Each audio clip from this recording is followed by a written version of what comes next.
राशी. नमस्कार मंडळी, मी ज्योतिष महागुरु डॉक्टर पंकज शास्त्री घेवारे गुरुजी आपल्या सर्वांचं त्र्यंबकराज ज्योतिष या यूट्यूब चॅनलमध्ये मनापासून स्वागत करतो. आज आपण 2026 या वर्षातील मे महिन्यामध्ये होणारं ग्रहांचं राशी परिवर्तन आणि या राशी परिवर्तनाचा मिथुन राशीच्या जातकांवरती होणारा परिणाम या विषयाची माहिती पाहणार आहोत. आपल्या जीवनात काही समस्या अडचणी असेल, त्या प्रश्नांची उत्तर आपल्याला मिळत नाही आहे, तर आमच्या स्क्रीनवरती दिलेल्या नंबरवर आपण फोन करा, संपर्क करा. आमचे ज्योतिष एक्सपर्ट आम्हाला योग्य असं मार्गदर्शन करतील, ज्यानं आपल्या जीवनातील अडचणी कमी होण्यासाठी आपल्याला मदत होईल. मिथुन राशी संपूर्ण मे महिन्यामध्ये काही ग्रह राशी परिवर्तन करत आहेत.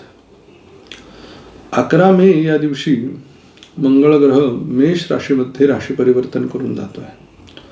14 मे या दिवशी शुक्र ग्रह मिथुन राशीमध्ये राशी परिवर्तन करून जातोय. 14 मे या दिवशी बुध ग्रह वृषभ राशीमध्ये राशी परिवर्तन करून जातोय. 15 मे या दिवशी सूर्य ग्रह वृषभ राशीमध्ये राशी परिवर्तन करून जातोय. 29 मे या दिवशी बुध ग्रह मिथुन राशीमध्ये राशी परिवर्तन करून जातोय. या राशी परिवर्तनाचा मिथुन राशीच्या जातकांवरती नेमका काय परिणाम होणार आहे ते आपण ह्या व्हिडिओमध्ये पाहणार आहोत. प्रथम स्थान, या स्थानाचा स्वामी बुध हा ग्रह हा 2 वेळेला राशी परिवर्तन करतोय. पहिलं 14 मे पर्यंत, 14 मेला ते वृषभ राशीत येतील, 14 मे पर्यंत मेष राशीत, आणि महिन्याच्या अगदी शेवटी 29 मेला ते मिथुन राशीमध्ये वास्तव्य करतील. पहिले 14 दिवस लग्नेश लाभात असणं म्हणजे मनामध्ये जे काही विचार येतात किंवा जे काही निर्णय होतात हे लाभ होण्याच्या दृष्टीने अतिशय उत्तम असतात.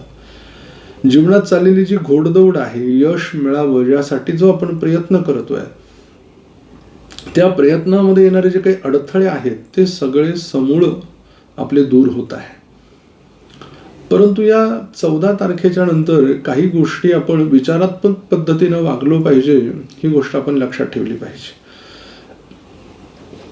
सावलीचा आणि उन्हाचा खेळ जसा असतो, सकाळी सूर्योदयाच्या वेळेला आपल्याला त्या सावली किंवा सूर्य माध्यान्हाला आला की ऊन पडणं, या पद्धतीनं पहिले 14 दिवस हा अतिशय सुखद आणि लाभाचे क्षण अनुभवायला देईल, आणि पुढे मग थोडंसं आपल्याला त्रास पण जाणवेल. मग चांगले दिवस आले, आनंदानं सहन केले, तसे मग दुःखाचे दिवस आले तर ते सहन करण्याची क्षमता आपण ठेवली पाहिजे.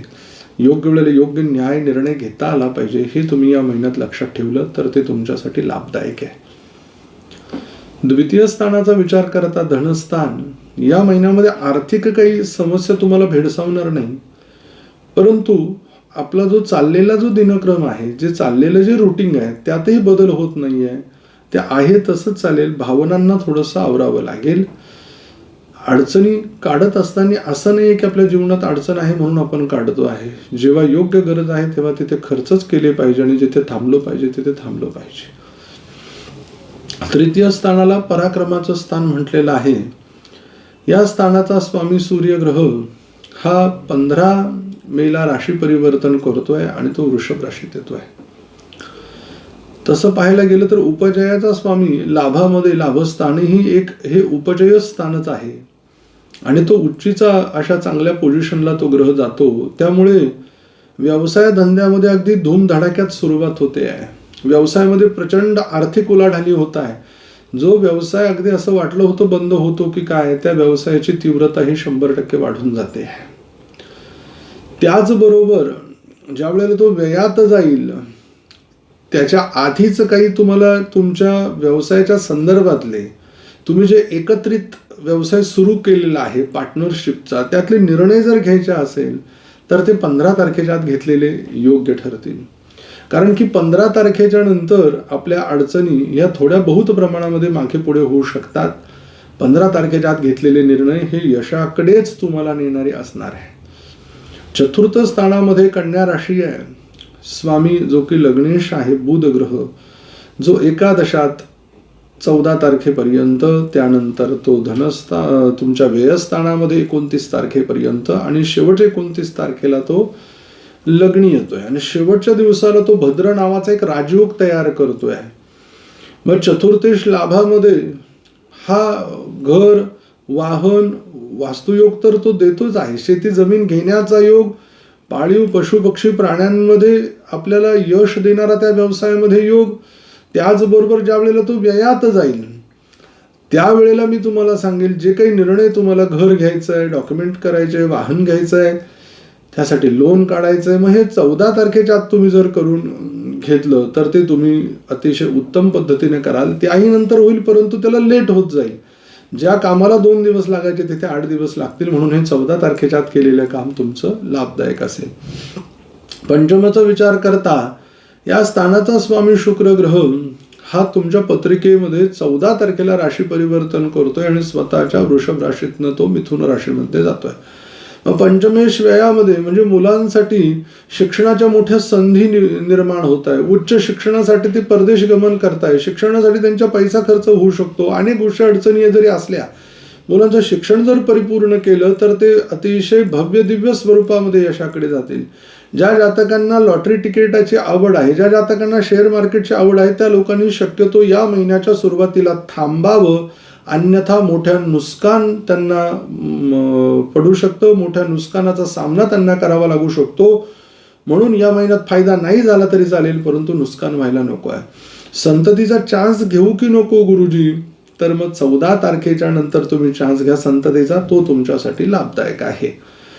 षष्ठ स्थान, या स्थानाचा स्वामी मंगळ ग्रह, जे की वृश्चिक रास आणि मेष रास ही त्याच ग्रहाची येते, हा 11 तारखेला राशी परिवर्तन करून स्वतःच्या राशीत येतोय. तोपर्यंत दशमात आहे.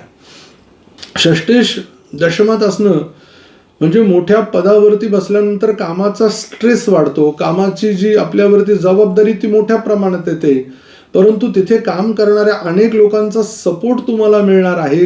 त्याचबरोबर जिथे तुम्ही काम करताय बढती तुमची होताना दिसते आहे, त्याचबरोबर पगारामध्ये वाढ होताना दिसते. आणि दशमेश ज्या वेळेला लाभात जाईल तर याचं जे स्वरूप आहे हे मोठं झाल्याशिवाय राहणार नाही. आणि यासाठी तुम्हाला तुमच्या मित्र परिवारांचे नवे नवे जे शत्रुवत आहे, जे विरोधात वागत होते, ते सुद्धा तुमच्या बाजूने चांगलं वागतील. हे गोष्ट तुम्ही पहिली लक्षात ठेवली पाहिजे. सप्तम स्थानाचा विचार करता येथे धनुरास आहे. स्वामी गुरुग्रह लग्नी आहे.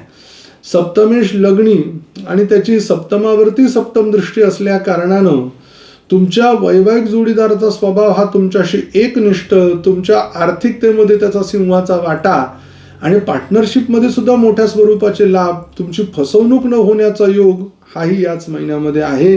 त्यामुळे या महिन्यामध्ये जे काही पार्टनरशिपचे निर्णय तुम्हाला घ्यायचे असेल ते 15 तारखेपर्यंत घेऊन त्या कामाला वेळी सुरुवात करा. अष्टमस्थान काही मोठं संकट वगैरे या महिन्यात आहेत का, तर कुठल्याही प्रकारचं मोठं संकट तुमच्यावरती दाखवत नाहीये. अचानक अकल्पित धनलाभाचे योग तुमच्या नशिबात नाहीये. कष्ट करूनच तुम्हाला धनलाभाला सामोरे जावं लागणार आहे. भाग्यस्थानाचा विचार करता या स्थानाचा स्वामी शनी ग्रह भाग्येश दशमात पोहोचलेला आहे. मग भाग्येश दशमात जाणं म्हणजे काय, कर्माला तुमच्या भाग्याची साथ लाभतीये. म्हणजेच काय की भाग्य जर तुमचं चांगलं आहे आणि कर्मात तो गेलेला आहे तर तुमच्या कर्माची तीव्रता वाढलेली आहे. काम तुमच्याकडे किती येऊ द्या, तुम्ही हटत नाही, मागे वळून बघत नाही. तुमचं काम हे दिवसेंदिवस वाढत चाललेलं आहे. गती कामाची वाढत चालली आहे. आलेख तुमचा मोठा होत चाललेला आहे. आणि याच अनुषंगानं विचार करता प्रगतीच्या ज्या पाऊलखुणा आहेत, अगदी आता मागे वळून पाहण्याची गरज नाही मिथुन राशीच्या लोकांना, असा योग अनुभवायला येईल. दशमेश हा लग्नस्थानामध्ये आहे आणि दशमेश म्हणजे कर्मस्थान.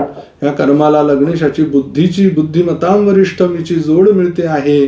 त्यामुळे कामाचा आलेख वाढता असणार आहे. एकादश स्थानामध्ये मेष रास आहे. स्वामी मंगळ ग्रह 11 तारखेला येऊन विराजमान होत आहे. नैसर्गिक पापग्रह आहे आणि हेही उपचयाचं स्थान असल्यामुळे जे जातक लष्करी क्षेत्रामध्ये नोकरीला लागण्याचा प्रयत्न करत आहेत त्यासाठी यश, जे जातक हॉटेल मॅनेजमेंट करताय, जे जातक इलेक्ट्रॉनिक्स इंजिनिअरिंगच्या क्षेत्रात शिक्षण घेत आहेत, जे जातक इंजिनिअरिंग क्षेत्रामध्ये आहे, जे जातक स्पर्धा परीक्षा देत आहे, अशा सर्व मिथुन राशीच्या जातकांना यश प्राप्त होण्याचे संकेत दाखवत आहे.